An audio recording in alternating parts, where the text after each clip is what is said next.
Te salut! Bine ai venit în comunitatea Pink Ads! Acestea sunt primele videoclipuri pe care le fac cu mine și îmi pare bine să te cunosc. Așa că urmărește-le până la final pentru că sunt foarte, foarte importante. Mă numesc Alexandra și lucrez în domeniul acesta al social media marketingului de mai bine de 2 ani.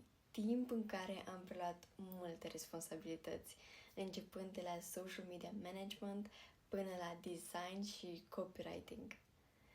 Dar astăzi vreau să îți spun despre cum pagina aceasta, Pink Ads, poate fi valoroasă pentru tine.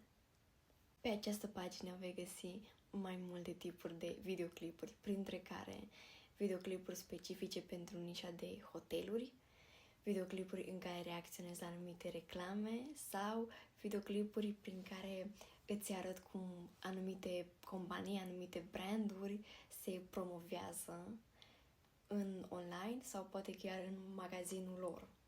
Și spun ceea ce îmi place și ceea ce mi se pare o idee foarte bună pe care și alte business-uri ar putea să o aplice.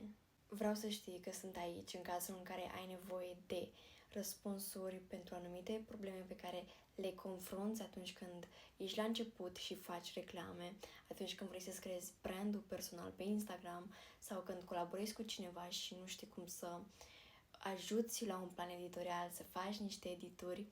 În orice caz, orice întrebare ai despre social media marketing, pur și simplu, scrie-mi în privat sau scrie-mi într-un comentariu, iar eu îți voi oferi răspunsul.